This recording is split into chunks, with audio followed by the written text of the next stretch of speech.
Dois lados da mesma moeda. A produção de veículos teve uma queda forte em junho na comparação com maio.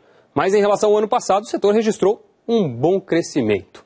Vamos ver os números divulgados pela Anfávia, que é a associação que representa o setor. A produção caiu quase 8% em junho, quando a gente compara com o mês anterior. Mas em relação ao mesmo período do ano passado, a alta é de 15,5%. Foram produzidas mais de 320 mil unidades. Mas a gente vai ver um outro dado aqui.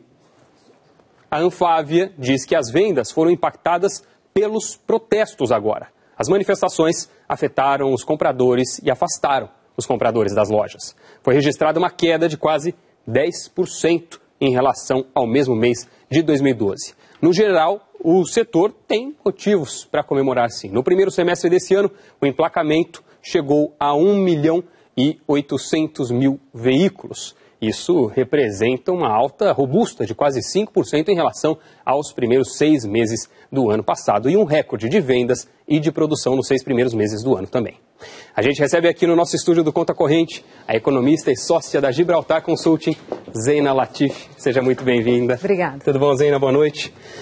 Bom, como é que você tem sentido o ânimo dos empresários e o apetite deles para fazer investimentos adicionais nesse momento da economia brasileira? Olha, teve uma piora importante. Ainda não é uma situação muito dramática, não é isso, mas quando a gente olha os dados de confiança do empresário nos vários segmentos, o que há, de fato, é uma piora desse sentimento. E, infelizmente, os desdobramentos recentes que a gente teve, uns protestos, uma piora do ambiente como um todo, eu acho que a tendência, infelizmente, é ter mais pioras do humor do empresário e acho que isso vai acabar impactando o investimento. E esse mau humor é um excesso de pessimismo ou faz sentido dado o momento que a gente está vendo na economia e na política econômica brasileira? Não, eu acho que faz sentido sim. Veja, a decisão de investimento é uma decisão muito difícil. Tem uma parte que não é tão difícil assim, que é fazer reposição de máquinas obsoletas. Essa é mais fácil e a gente viu os dados de investimento do primeiro trimestre, quando teve a divulgação do PIB, foram dados bons. O início do segundo trimestre, dados de abril e maio, também são positivos. Mas quando a gente olha dados que sinalizam intenção de aumentar a capacidade produtiva, eles estão piores. E não à toa, porque são decisões de longo prazo. O empresário ele precisa enxergar um horizonte suave, um horizonte de regras claras, bem definidas, com pouca turbulência.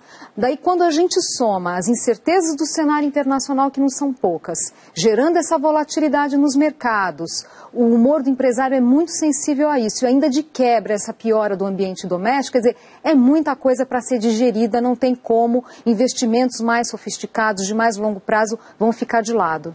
A política do governo de estímulo via redução de IPI, por exemplo, para o setor de automóveis, de linha branca. É correto esse estímulo, na sua visão? Eu não gosto desses estímulos por duas razões. Primeiro, que o Brasil está se defrontando com problemas mais associados à oferta. Eu não acho que existe, apesar de estarmos observando uma desaceleração do consumo, eu não acho que é ali que tem o problema. O problema nosso é mais relacionado à oferta. Portanto, estimular o consumo pode acabar sendo contraproducente. A outra questão é que não me agrada você escolher setores específicos.